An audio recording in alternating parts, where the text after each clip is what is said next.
FCC and the hack he has over there is going to try to find some grounds. He didn't name any. He doesn't know any. He doesn't know the law at all. But that's not the point. He's acting the part of the strong man. And I mean, as long as we have, I mean, it's a good sign there are reporters still asking questions that might get them in trouble, because a lot of big corporate media has been ducking. We've seen settlements with Donald Trump for frivolous lawsuits from CBS, for example, hoping to get a merger approved by the FCC. We saw ABC cancel Jimmy Kimmel until there was enough public outrage that the cost of doing it was higher than was too high for them, and then they reversed course. You know, Dr. KRAIG, you talked about the Crown Prince of Saudi Arabia, who basically had been ostracized, not just in our nation, but across the planet after the assassination of Khashoggi. And yet Donald Trump brought him in with red carpet, bands, I mean, pump, and all those things that they would bring, an ally. They don't do that for allies. And yet when you realize that he's doing this because his sons have been doing business, he's getting ready to build a couple Trump towers. And so he's saying, well, he's investing $1 trillion in our nation. He independently is controlling and calling the shots on almost all these things, Dr. KRAIG, and we watch it. And I know you always continue to be composed. Man, I want to holler at the top of my lungs about what I'm seeing. And I just don't know, Dr. KRAIG. Maybe I should, temper, my thoughts. But you and I have lived a long time. We've never seen anything like it. No, you're right not to lose our sense of the incredible and the unbelievable here, right? To keep our sense of outrage. Oops, hold on. There's a member meeting starting. I'm going to close my phone. Okay, all right. On the radio. And so and so I think you're right, Earl. But I also think we need to keep an eye on the ball and realize these are now predictable behaviors on the part of would-be authoritarianism, and do what is necessary to defeat him and to save democracy. But I think that if we lose our sense of outrage, because this stuff's all unprecedented, then we are lost. We can't, as the common term now goes, normalize all of this. Well, Dr. KRAIG, there is some hope when you look and see what the decision that was made on a congressional map in Texas, right? You see maybe some inkling of hope when you look at something like that, and that maybe there is some hope. But you have to look on the fringes for these things. I mean, the American people are struggling economically. Donald Trump and the Republicans keep saying this is Joe Biden's economy. Joe Biden this, Joe Biden that, Joe Biden. This is the reason why inflation is so high. Joe Biden. Nobody else could get away with blaming the president before them, Dr. KRAIG. And if they would have mentioned it once or twice, they would have been kind of slapped a little bit. Donald Trump and the Republicans say it every day. We're in this condition because of Joe Biden and the Democrats. And yet where they should be held accountable, and maybe I'm again putting the cart before the horse, Dr. KRAIG, the election, the results of the election a couple of weeks ago probably is leading us to realize that something is really happening, right? Well, in any previous administration, in their second term, right, that suffered this big a rebuke and is in this bad a shape in terms of opinion polling, the top issues for people are affordability and the economy, and Trump has terrible numbers on them. He was even popular immigration policy because he and they all lied and said we're only picking up dangerous criminals, rapists, and murderers. You know what? They've always been picked up if you knew such. That was a lie. They were going to go and separate families and take away dad and mom and grandma and you know and their uncles who had lived in the country for years and have many family members in their immediate family and extended families that are American citizens, that are hardworking parts of communities. And that's been very unpopular. And do it with mass men, right? That don't follow basic rules and norms, that tear gas and shoot pepper balls at ministers, right? And just unbelievable stuff. By the way, ICE and Border Patrol have been that way all along. It's now well before Trump. Now what they're like, how thuggish and authoritarian they are, is now much more public, and it's been out in the open because the whole city of Chicago just experienced it, and now they seem to. Earl, it just started to get cold, so now they're going to winter in the South. So that's why they head to Charlotte, and they'll come back. So they're snowbirds, it turns out. But in a normal situation, they would lose Congress in the midterms, and maybe they still will, because we're in this weird in-between situation where we have some of the norms of some democratic mechanisms and some that have been destroyed. And so we still have some courts functioning, right? We still have elections.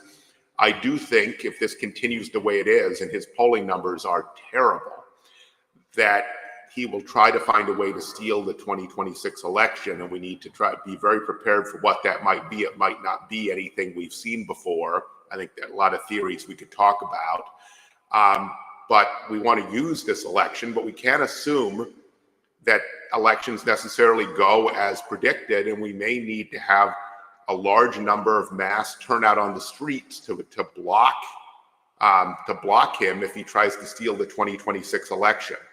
The court decision on gerrymandering, that's been one of his methods to try to steal Congress.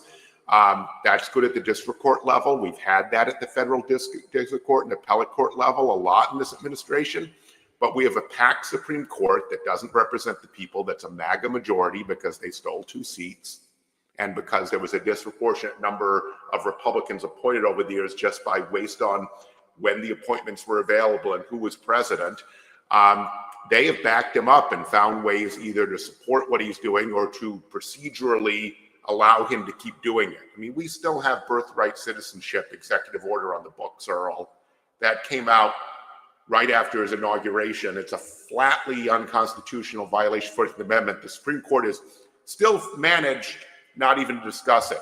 Tariffs they're only beginning to work on. We've had these illegal tariffs for some time. So I'm not convinced, Earl, that the Supreme Court won't step in and say, oh, no, Texas has a perfect right to gerrymander the maps. What's interesting in the media reporting on it, the real news reporting, is how terribly argued the case was and how terrible the legal memos are, that the Trump Department of Justice isn't even competent to try to write their position in a clear memo. Apparently it's full of typos and legal mistakes and was basically laughed out at court at the federal district court level. But I doubt that matters too much to Clarence Thomas and the like, and Samuel Alito.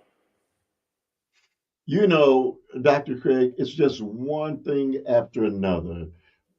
Former Supreme Court candidate Brad Schimel appointed U.S. Attorney for Eastern District. I mean, it's things, Dr. Craig, you can never even breathe a sigh of relief before you're hit with something else that just is as partisan as it gets.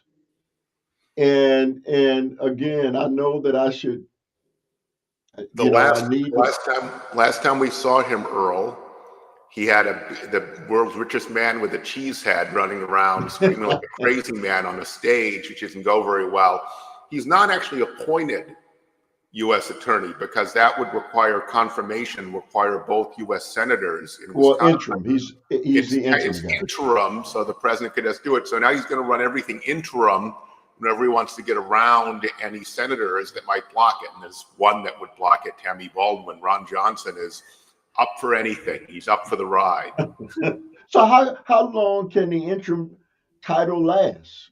Is there no history of this?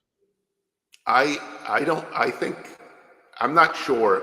It might only be a year, but then again, the fact that there's a law and a norm is relevant. The question is, how quickly can you force them to do otherwise, right? So I wouldn't want to assume that there is any limitation, but I've not read into what the previous standard is. Some of his prosecutions are in jeopardy, the political ones, like the James Comey one, because he violated all the appointment processes, right, for the people who then were willing to go and indict him. And it looks like in the Comey case that the grand jury was illegally misled by the crony, the former personal lawyer that he installed to indict Comey, Mr. Comey. Dr. Craig, when you speak with your contemporaries across the nation and about these kinds of things, and you guys are having these dialogues and conversations, are your contemporaries kind of responding the same way you are with, uh, the sky might be falling, but we can't just assume that it hasn't already fallen totally, but there's a way to prop it up. I mean, is how do you just keep the faith? Well, the civil society groups and organizing groups, social justice arena, are planning a new playbook, what you need to do, what we've learned from around the world, what kind of peaceful, nonviolent movement, non-cooperation movement will block authoritarianism. And so I was in Chicago this weekend for a full day of training. I've been to several of these. And then we launched a campaign in Chicago. AT&T, it turns out, who a lot of people buy their cell phones from or buy their internet service from, right, and their TV, Right. that it turns out they're the data provider for ICE. So when ICE is swarming in and kidnapping a father from his family, at his workplace, they're using AT&T to identify where they're going and to geolocate. And so there were protests at 18 AT&T locations in Chicago on Sunday, demanding they drop the ICE contract and urging people not to buy new AT&T products for the holidays, right? Not to go and buy that new smartphone for your kids and all of that, because these big Fortune 500 companies that sell consumer goods, they make a lot of big money in the holidays, so they're vulnerable at this time. So that is an example of raising the price to AT&T so that they stop cooperating, in the same way that the price was raised for ABC, so they had to reinstate Jimmy Kimmel because so many people canceled their Hulu TV, their Disney Plus subscriptions, et cetera, et cetera. Dr. Craig, if I told you how many people that I interact with who have basically dropped out of this, they don't want to hear anymore. They can't take it. They can't stand it. They can't even watch the news anymore. And I'm talking about people who are normally been engaged in things. And I know that that's not the proper way to handle it, but they just feel defeated. And when you look again, especially with what had transpired with the Crown Prince, when you read and find out how much money the Trump family is making in Saudi Arabia with the business deals, from his son-in-law to his sons. I read something the other day, prior to Donald Trump becoming the president of the United States the first time, there was conjecture about whether or not he was in fact a billionaire. Now there's no question, anywhere between 5.5 to 7.5 billion. And so he's been able to profit from the presidency of the United States. When the Emoluments Clause, every other president had to live by that. These are the kinds of things, Dr. Craig, that I think really is just outlandish. And that And, the authoritarian strongmen, Earl, they all get rich and loot their countries. So this is the same model, and there needs to be more outrage about it. I'd say about the people who used to be active, who have disengaged.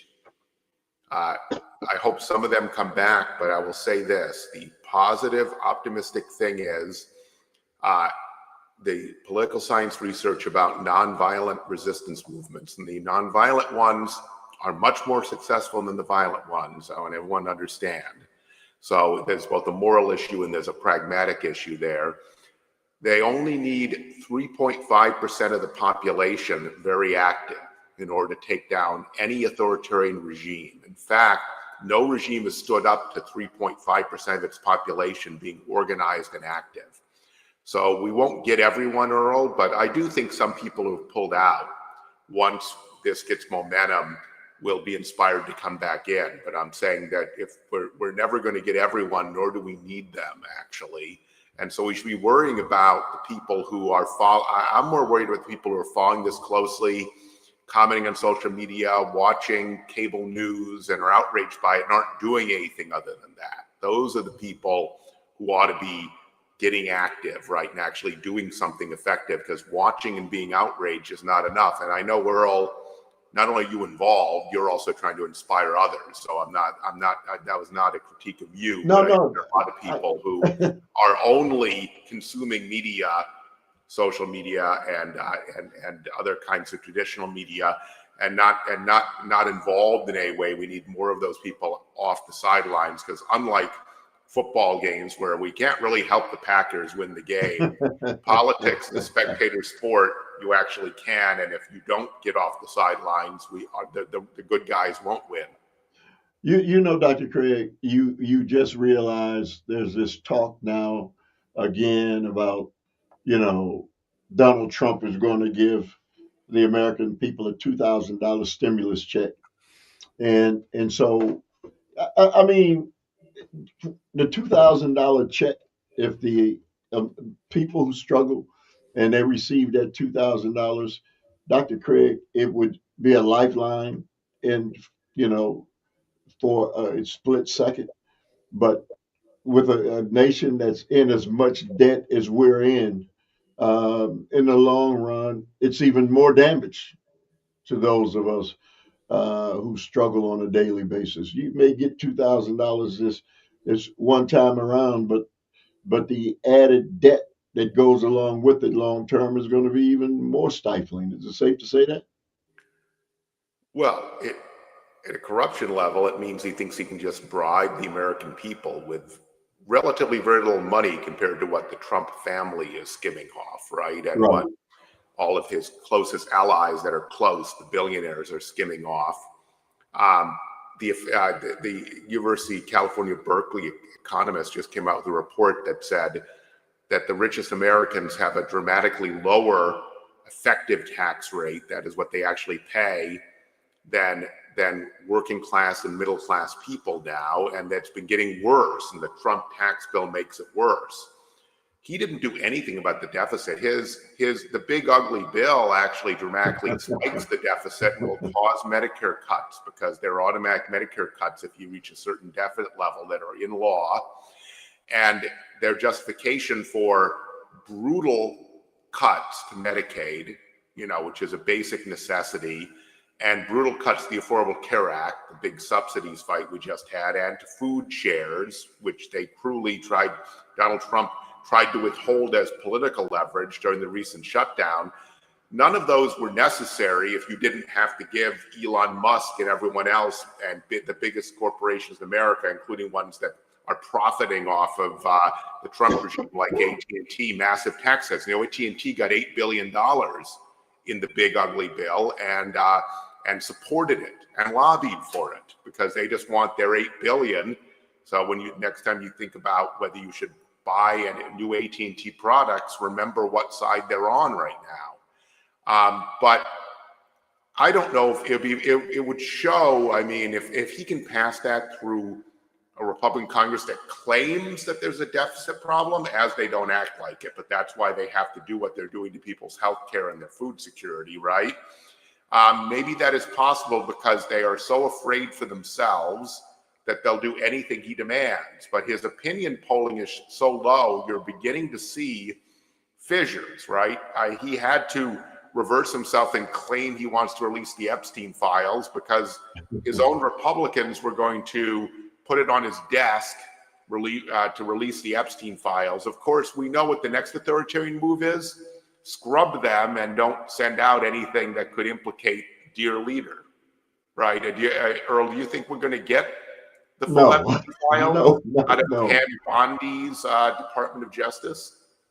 You know, Dr. Craig, you look at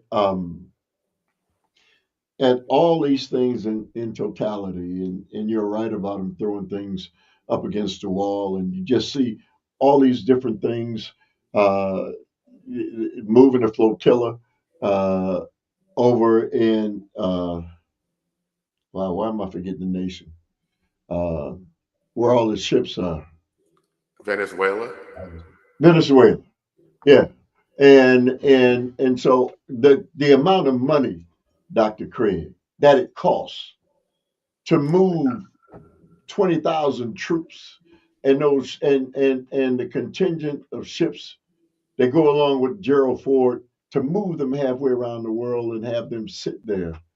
And yet, you know, people continue to struggle in this nation for half of what he spent there. You could feed the American people, those on food stamps, to now turn around, Dr. Craig, and say anybody who's receiving SNAP benefits now has to reapply because we feel like dead people. They played this song before, Dr. Craig.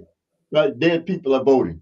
But now dead people are receiving, you know, SNAP benefits. So everybody has to now. I mean, it's just over and over and over. And I know I feel bad from coming here and saying this, but people that I know who have really been in the fight, Dr. Craig, for a long time. And that's kind of what's frustrating to me. I'm telling them, just like you just said, well, the Democrats are falling apart. And okay, so if you say the Democrats are falling apart, the Democrats are going through a transformation. Is it time? Yeah, I think it is time. But I don't think you just throw everybody out, Dr. Craig, um, and just bring in all young voices. And you know, experience does have its place, Dr. Craig. But your thoughts on the Democratic Party today? Because that's another big issue. I mean, it's not the old party where there's a smoke-filled room, right? Yeah, And and that's a decisions good just thing. get made. So people kind of assume there's a direction more than there is. There's a lot of candidates who are their own entrepreneurs who have gotten themselves in office, and they're advised by, there's a whole industry that advises them and runs their campaigns and does their polling and does their ad buying. And they have a lot of biases about how campaigns should be run and what positions you should take that are effective, often wrong because they've advised a lot of the various campaigns we've seen over the last few years that have failed miserably, but those same consultants get hired over and over again.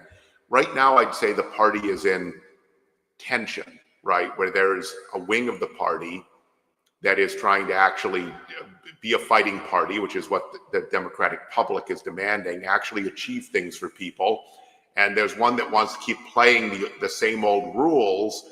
And people are fed up with the way things have been and the establishment. And so if you are the status quo party that's going to restore things to how great they were before Trump, people didn't think it was that great, okay? And so there was an attempt to say there was a lot of unity in those elections last week where there were sweeps in Virginia and New Jersey and in New York City, saying that Zohran Mamdani in New York ran on affordability, and so did the very moderate neoliberal candidates for governor in Virginia and New Jersey. Now, they all said they were affecting affordability. My question is, did the other two, the two candidates that won for governor, is that just a talking point for them, or do they have real plans that would do it? Because if they don't, then there's going to be more public disappointment that it didn't happen and more of a rebellion against Democrats. So the threat to democracy is at two dimensions, two levels. We have to always remember both.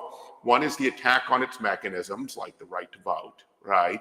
And the courts and all of that. And the other dimension is people are walking away from it because it doesn't deliver for average people, because it doesn't improve their lives, doesn't improve the opportunity in their communities, see their communities decaying and falling apart, and young people not having the same economic prospects that their parents had. And you have to start changing that. Healthcare is unaffordable, childcare is unaffordable, groceries are unaffordable. On and on. Are you going to tangibly not only run on that, but then do something about it? And what that makes you do is take on a lot of the greedy special interests that are making it happen. Why are energy costs skyrocketing? Because big utilities that have a monopoly want to build lots of new things to make more money and raise their stock prices, and because the data companies are trying to take us the cleaners by this rush for massive new data centers, right? So you have to take on those interests. Healthcare, you have to take on the hospitals, the big monopolies, the insurance companies, and big pharma. It isn't a little policy thing where I have a tweak. It's about whether we're going to have an affordable society in which the economy is not rigged against average people. The minimum wage is still $7.25 an hour in Wisconsin, Earl. I know. So we're part of a push in the organization. I'm in Cincinnati, Wisconsin, for a $20 minimum wage. And you know where it is? Some Democrats, because they hope to have a majority, a governorship and the legislature in 2027, some are all for it right away. Some of them, I don't know, that might be edgy. So we're having a lot of conversations. We're trying to push them with grassroots power to support what would actually do life be much affordable if people made a living wage, Earl, right? That's part of it. It's not just how much things cost, it's how little people make and how much their wages have stagnated. So, Dr. Craig, greedy special interests are on both sides of the ledger, and so are we now looking at a window, possibly, Dr. Craig, where a third party can at least maybe people can give it a a thought?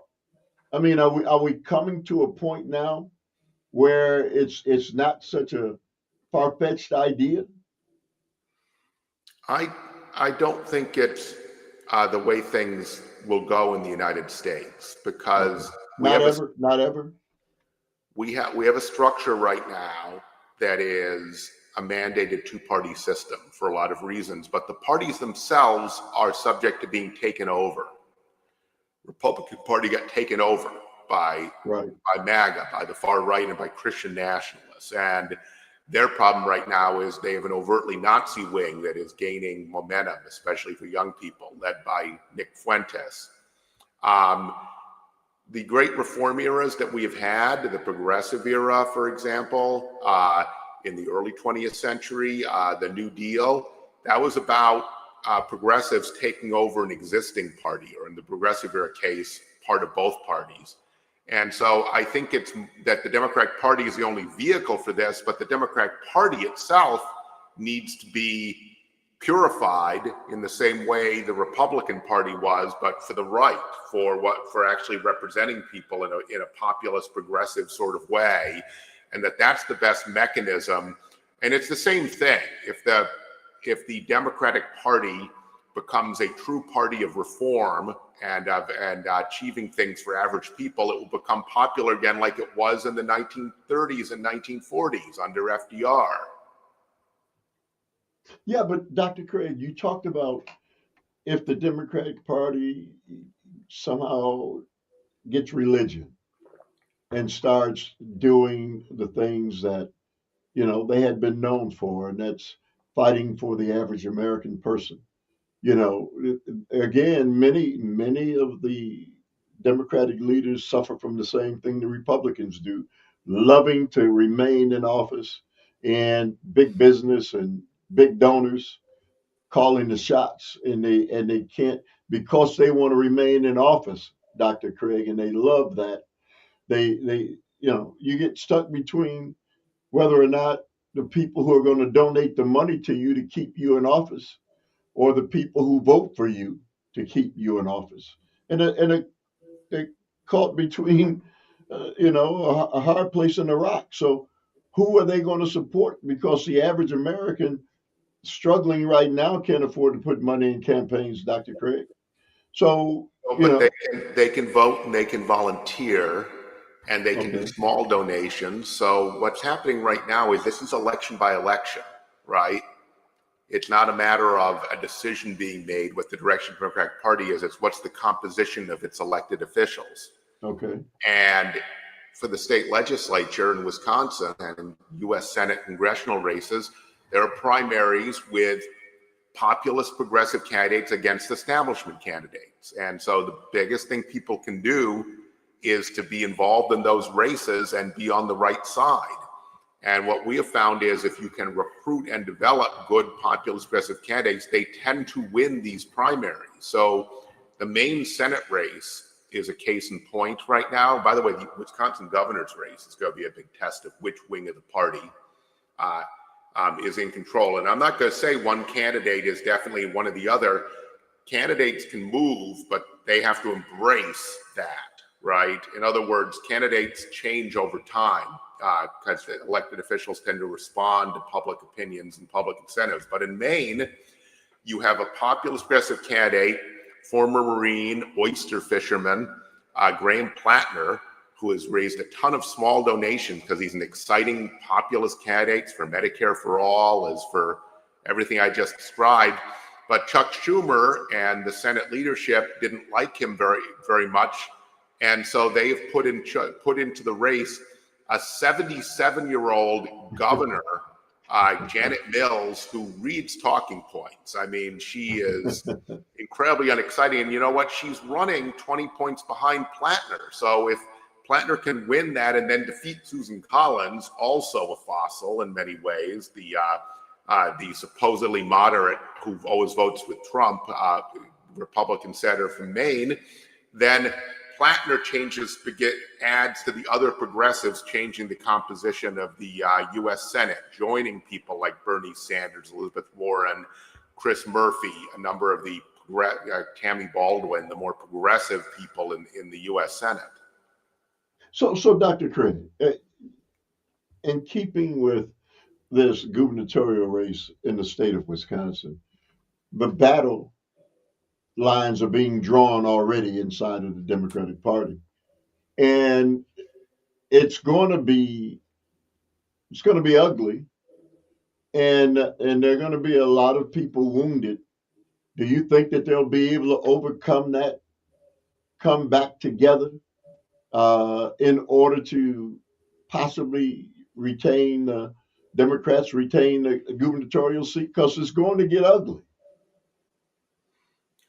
Yeah, I think so. I don't at what we're seeing now. It doesn't seem like there's not a Republican candidate who looks impossible to beat on the other side, right? You're not looking at a Tommy Thompson kind of figure that was very effective politician, and not even looking at a Scott Walker level talent from what I'm seeing. For the ones that are running now, very unpopular. But there is a possibility they're trying to recruit others to come in and run.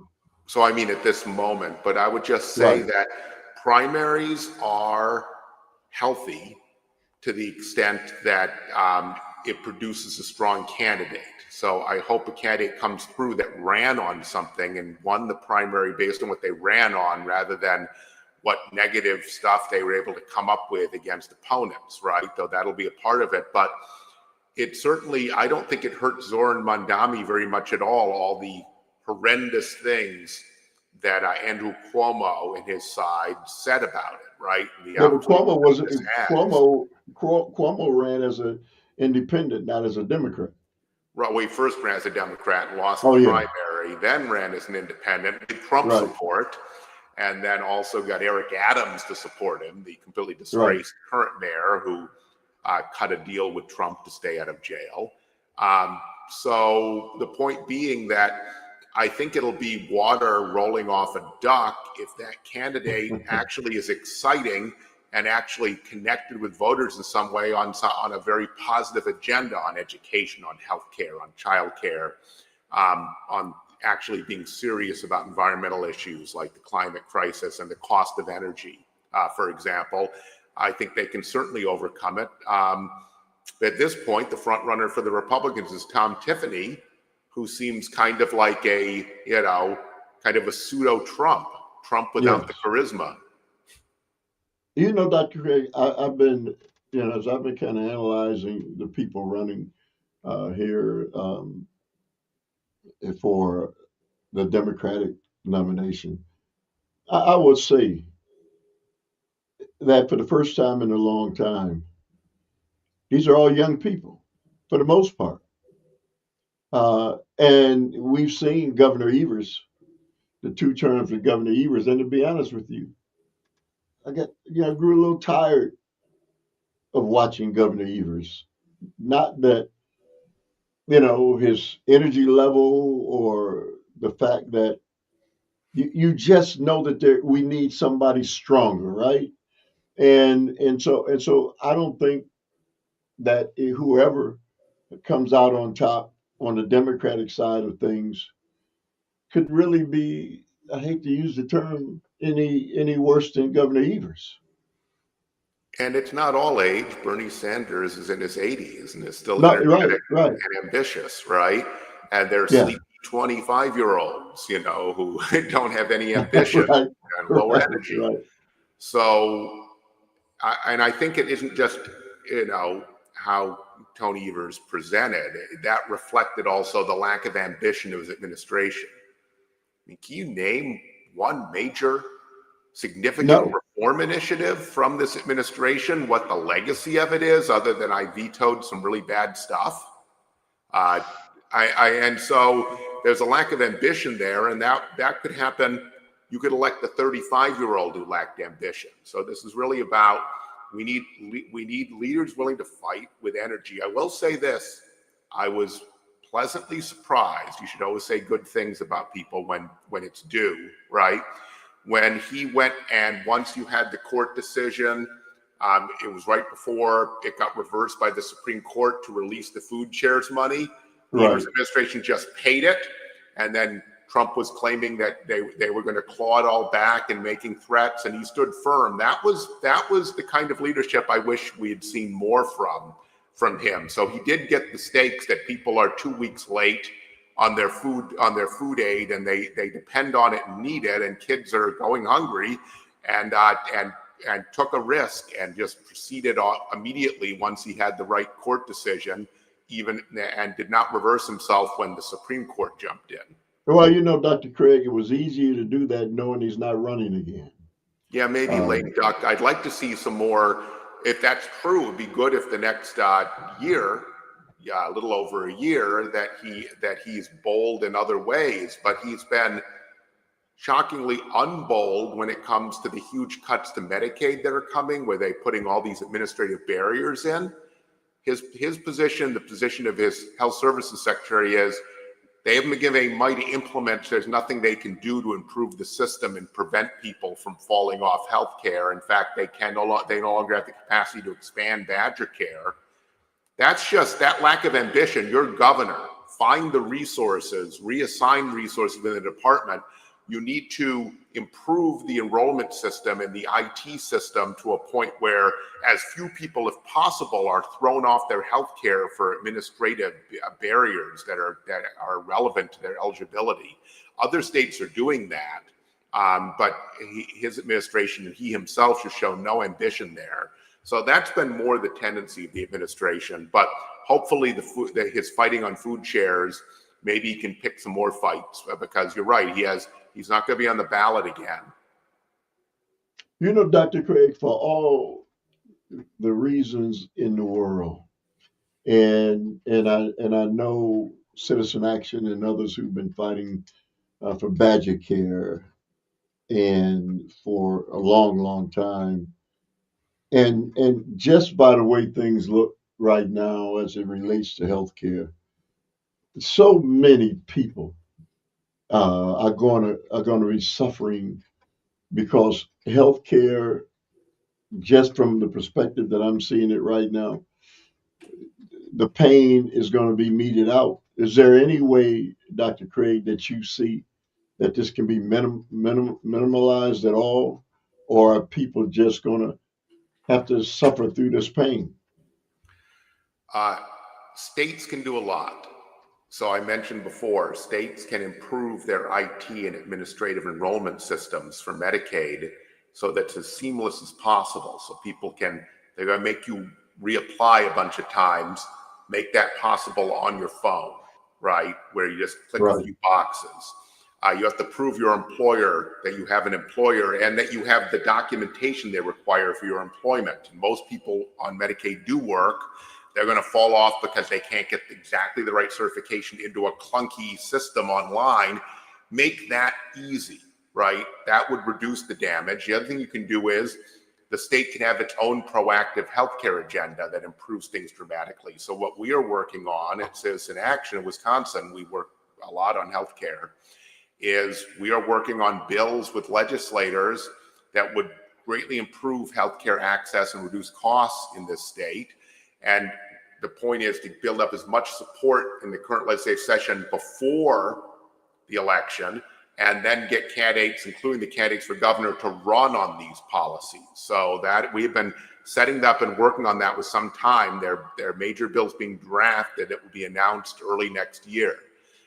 So that is so our members across the state, we have a lot of activists who come out of healthcare, a lot of not only patients but doctors and nurses, other health professionals, is to get this on the agenda because all the pundits now say healthcare is the top issue because of the massive cuts that the Trump regime has done. Well, now we have to turn that into public support for a positive agenda and candidates running on that agenda and then actually achieving it. Because what rebuilds democracy is democracy delivering for people. Then people will vote and more because they have faith in their democracy. They don't have it right now because they haven't seen it deliver goods for them at all or improve their lives or the prosperity of their communities. So, Dr. Craig, do you think that with the spring elections, that I know there's a lot of talk about whether or not Democrats can take back control? Uh, do you? What are your thoughts about that? Is it possible? And if it does come to fruition, would that help more in the fight for the healthcare Oh, issue in the state of absolutely. Wisconsin? We've had we haven't had democracy in Wisconsin because the gerrymandered legislature guaranteed that only one party could control the legislature, and the legislature is the lawmaking body. A governor can't make laws on their own. Now, that used to be true of the presidency, but now, of course, we have a president being allowed to make laws on his own, like closing down the Department of Education without any congressional action, right? So the only way we get a proactive healthcare agenda that reduces the skyrocketing cost of healthcare. Our hospital prices are the highest in the Midwest and the fifth highest in the country, and it's because the hospital chains have become giant consolidated monopolies. That's the main driver. We can take action on all that, but we need the governor and we need the legislature. And even then, it's going to be a fight because those interests, hospitals, insurance companies pharmaceutical companies aren't going down lightly. They have lots of lobbyists and they'll hire lots more. But at least if we had the legislature change hands, we'd have a fighting chance if enough people got involved and mobilized, which is what we're working towards. Dr. Craig, and with that, I kind of think it's important that I start focusing on those races and having those candidates on, um, because I mean, where else? It's not, people sometimes look at the legislature and they think, well, I don't know those people, I don't know what they do, they're not changing things in any special way, but they do represent the power to make the changes necessary in our lives. Safe to say that? Yes. And I think also listen to what they offer. And politician is a certain kind of, I mean, all of them try to be liked, right? It's a Right. profession where you try to build bridges and be liked. So if you tell them what you're interested in, they'll generally at some level try to indicate they have the same interest, right? What's Right. interesting to do sometimes, this is more of an organizer stance, is to listen to what they offer you and see if whether that's the right things to being offered and whether they're actually saying things or whether instead they're just having glittering generalities. You know, everyone believes in baseball, apple pie, you know, beautiful Thanksgiving turkeys.